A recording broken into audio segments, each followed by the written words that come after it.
Good morning, everyone. Boker Tov, and welcome to our Kabbalah Café, our weekly Kabbalah Café Friday mornings. First of all, I want to thank Levi and Edel Margolin for sponsoring this edition of the Kabbalah Café in honor of their son. You should have tremendous nachas and continued simcha in your family and all of Am Yisrael. Amen. Thank you very much to Raya and Mordechai for hosting and broadcasting this Kabbalah Café.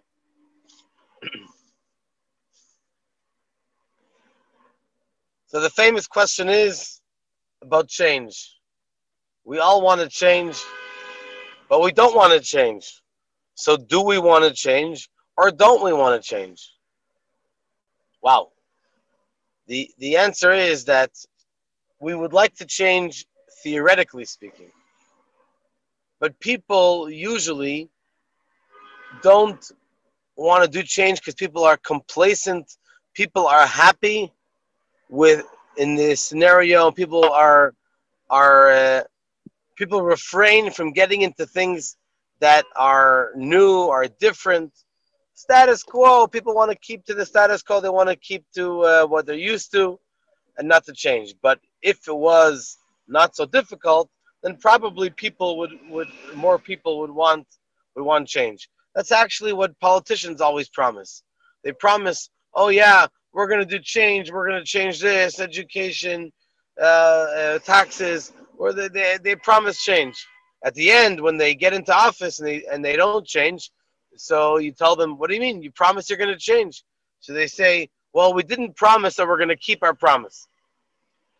So change sounds like a good thing, but practically speaking, it's not always so easy, and sometimes it's difficult, and so people are afraid to get into it. So it sounds like a good thing, but so let's get into the message of today's Kabbalah Café. How is change really possible?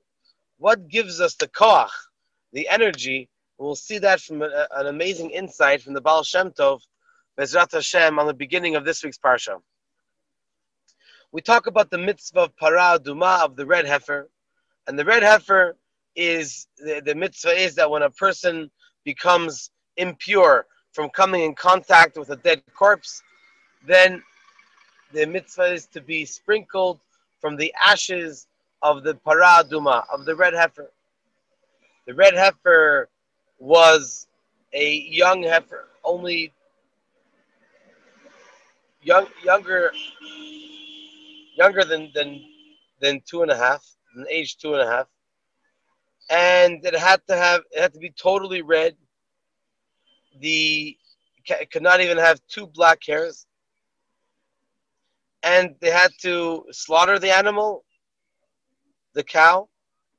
It had to be outside of the camp of Am Yisrael, unlike all the other korbanot, offerings that were offered in inside the Beit HaMikdash or in the Azara, in the courtyard. And they would burn it, and they would bring in the wood from a cedar tree and certain grass and a red ribbon, a red thread, and then they would mix it all together and sprinkle it onto the person, obviously mixed with water. So these details don't seem to make much sense, and that's one of the reasons why it's called a chok. Zot Chukat Torah. This is the statute of the Torah. Now, any mitzvah that we don't understand, that we cannot really, we don't understand the depth of the mitzvah, we call it a chok. So, for example, the whole idea of purity and impurity is totally beyond our understanding. Because it's not a physical dirt that we try to get rid of. Impurity is something which is a spiritual impurity. And a tzaddik which is able to see the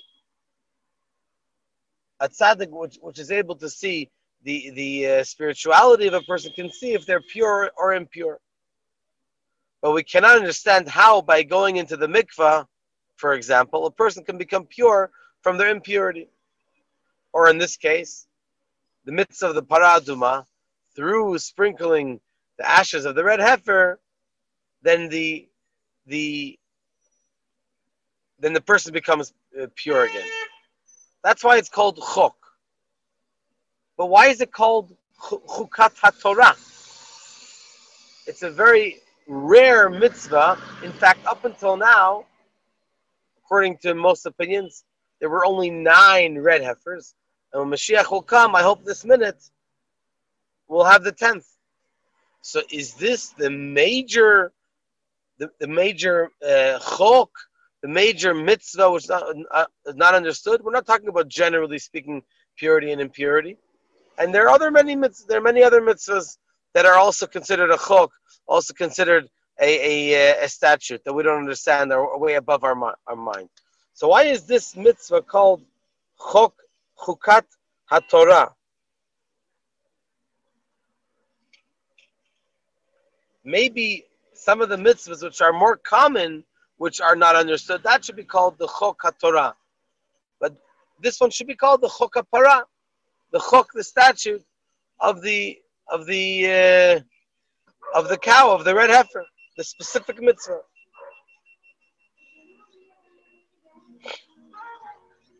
Especially according to most opinions that we're not allowed to offer the parah aduma today. There has to be a Beit HaMikdash. And unfortunately, for a couple thousand years, we haven't had a Beit HaMikdash.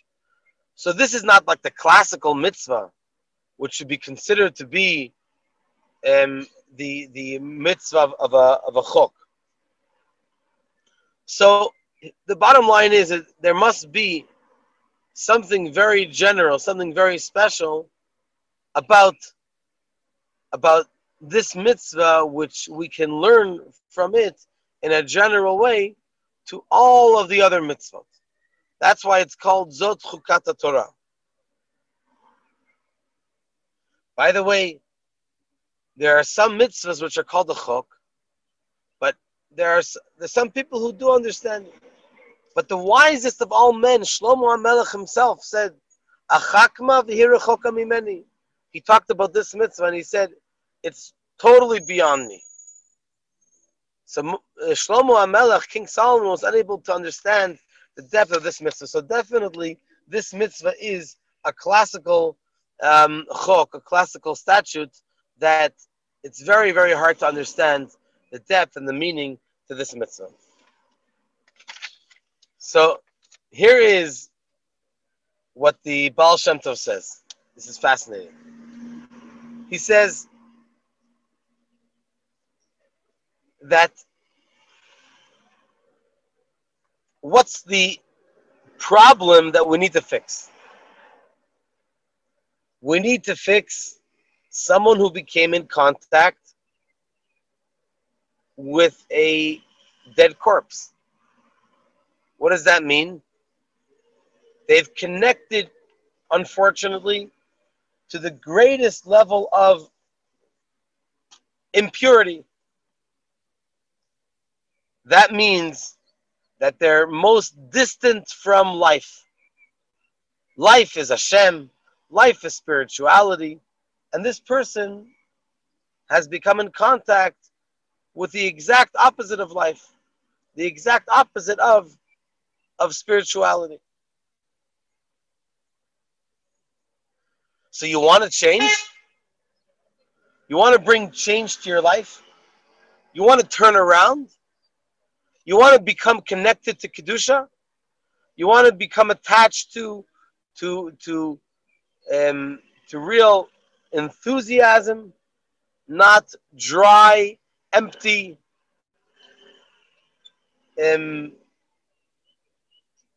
scenario, rather to be full of life? You need the paraduma. Why? What's the paraduma? The paraduma is a red heifer. The paraduma represents ego. How? Because para is a big animal Not only a big animal, but it's from the word para, from the word poreh, to be fruitful, to become many. So it sounds like a person is like ego and big and large and fruitful, and instead of being modest and humble. And also the color red represents fire, which red is fire is compared to, it's compared to gava, ego, like the Alter Rebbe says in the first chapter of Tanya. So if somebody wants to get out of a state of impurity, what does he have to do? He has to take this red heifer and burn it. It's almost as if he's melting it, taking the ashes and being sprinkled by that.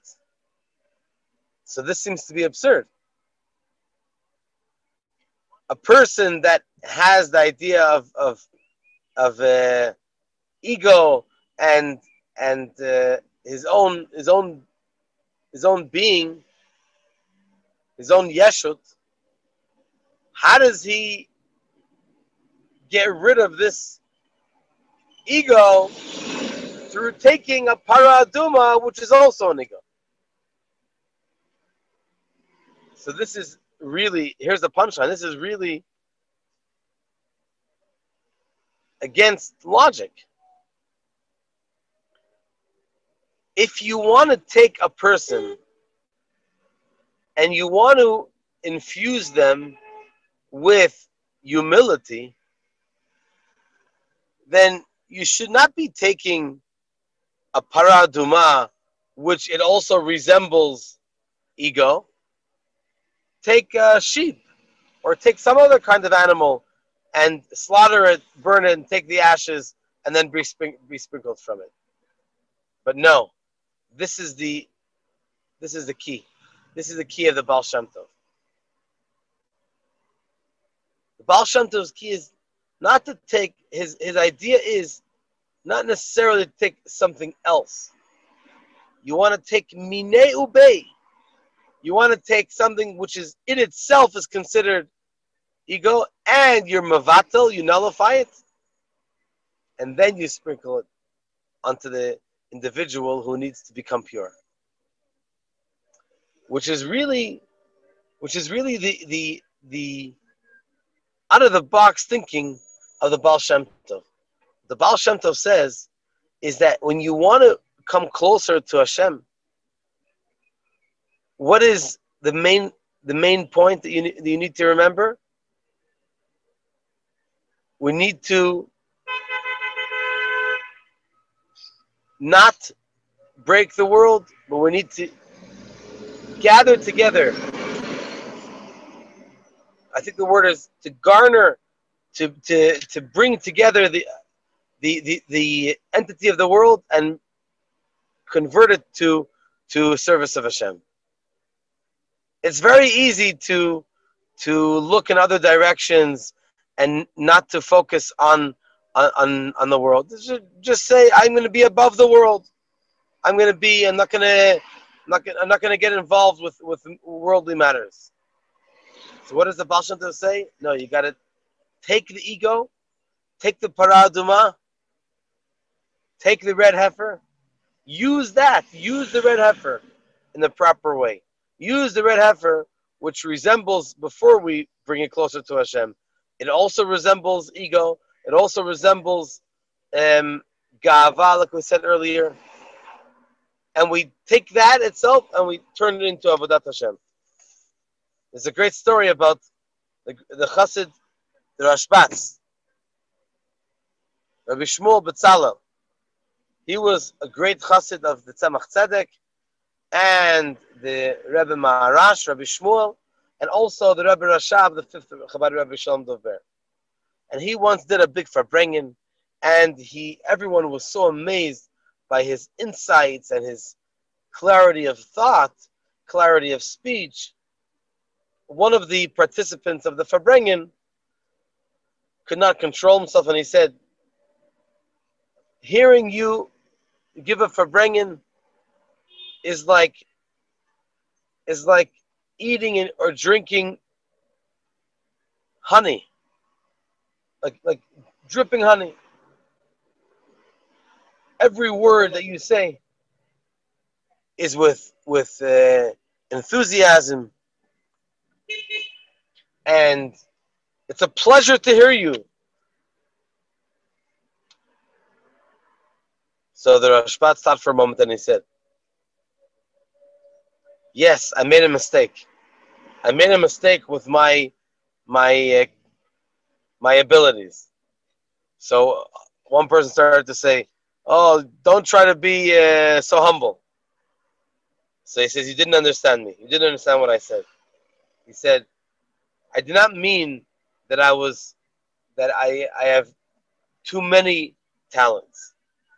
What I meant to say is that I have to remember to take the talents that Hashem gave me and to be able to use them in the right way.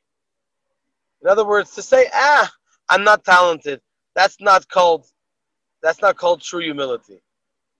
True humility is to recognize the talents and to use them instead of using them for the negative, to use them for the positive."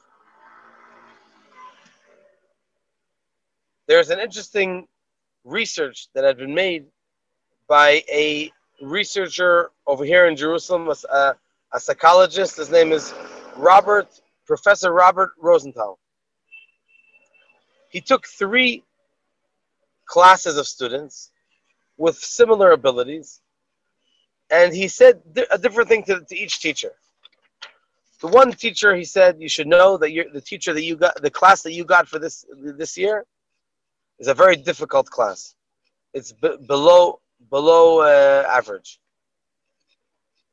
To the teacher of the second class, Professor Rosenthal said, "Your class is an average class."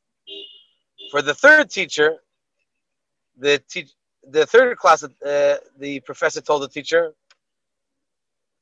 with a shining face, he said, "Wow, you got such an amazing class. Your students are, each one is amazing, excels.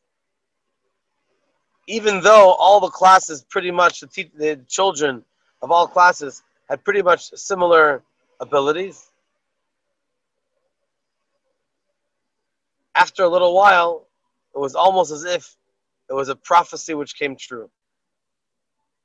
That the class that he told the teacher that they are below average, they were labeled as a very difficult, problematic class, and they went down in their they became less and less of their abilities. And with the regular class, they did average, and the excellent class, they excelled. They became much better than they ever were. What is the bottom line of this research? That when the teacher heard that the children are excellent, even though they were usually average, that's how he treated them. And he expressed, he gave them, he entrusted them. And that message came across to the children, to the students, and they excelled.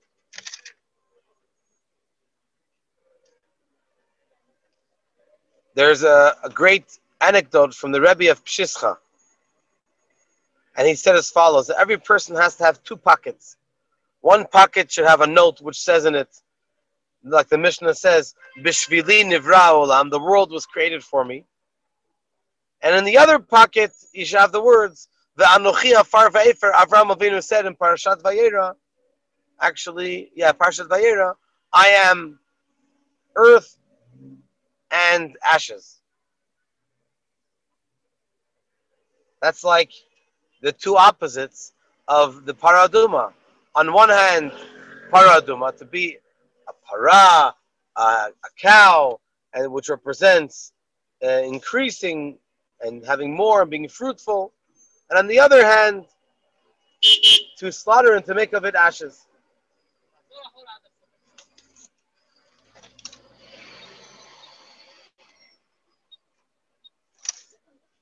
So the famous question is, how could you have both? How could you both have? How could you have B'shvili Nivra Olam, which sounds like ego, and then you have Anochi Afar Va'efer, I am earth and ashes. Make up your mind. Either a person should be ego, should be full of himself, or a person should feel humble. So the answer is that it's only a contradiction if you look at the ego as being something separate from, something separate from the service of Hashem. But if a person views themselves that you use the talents, b'shvili nivra olam, the world was created for me, which means that the beautiful talents that Hashem gave me, I don't use it for boasting. Rather, I use it for each and every one of us. We use it for spreading Hashem's presence in the world. Then it's not, b'shvili nivra olam is not a real ego. It's not an ego which is disgusting. It's an ego which is a holy ego. It's an ego which brings you to do more. B'shvili nivra olam. So when a person wants to actually experience change and do teshuvah and to change their ways, the point is not to go and to try to find different kind of external ways how to come closer. Take those very gifts and talents that Hashem gave you and use it for the better. Turn it over. Take the cow.